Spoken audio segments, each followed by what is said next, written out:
তাহলে বাংলার বুকে আরও একবার ধেয়ে আসছে প্রবল থেকে প্রবলতর ঘূর্ণিঝড় শক্তি। নমস্কার বন্ধুরা, আমাদের চ্যানেলে আপনাদেরকে অনেক অনেক স্বাগত। এখন আমরা এই ভিডিওর মধ্যে কথা বলবো ঘূর্ণিঝড় শক্তিকে নিয়ে, যেটি কিন্তু অলরেডি বঙ্গোপসাগরে তৈরি হওয়া শুরু হয়ে যাবে আগামীকাল থেকে, এবং এটি কিন্তু মধ্য বঙ্গোপসাগরে কিন্তু তৈরি হওয়া শুরু হবে এবং আস্তে আস্তে কিন্তু উত্তর থেকে উত্তর পূর্ব দিকে কিন্তু অগ্রসর হতে পারে, এবং যার প্রভাবে কিন্তু অতি থেকে অতি ভারী বৃষ্টিপাত কিন্তু হতে পারে এবং আমাদের দুই বাংলার উপকূলের মধ্যে, অর্থাৎ মায়ানমার থেকে শুরু করে বাংলাদেশ থেকে শুরু করে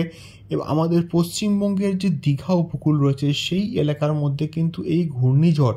শক্তি আছড়ে পড়ার একটা প্রবল সম্ভাবনা কিন্তু রয়েছে, এবং আস্তে আস্তে কিন্তু এই ঘূর্ণিঝড় শক্তি কিন্তু শক্তি সঞ্চয় করবে এবং শক্তি যতই স্থলভাগের দিকে কিন্তু অগ্রসর হবে এটি কিন্তু আরও অনেক শক্তি বাড়িয়ে ফেলবে। এখন আমরা যা ট্র্যাকিং করে দেখতে পাচ্ছি সেই অবস্থায় কিন্তু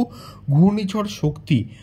অতি থেকে অতি প্রবল ঘূর্ণিঝড় কিন্তু হতে পারে এবং যে কোনো মুহূর্তে কিন্তু দিক পরিবর্তন করতে পারে। দিক পরিবর্তন করে কিন্তু এটি আস্তে আস্তে দুই বাংলার দিকে আসার একটি প্রবল সম্ভাবনা কিন্তু তৈরি হচ্ছে।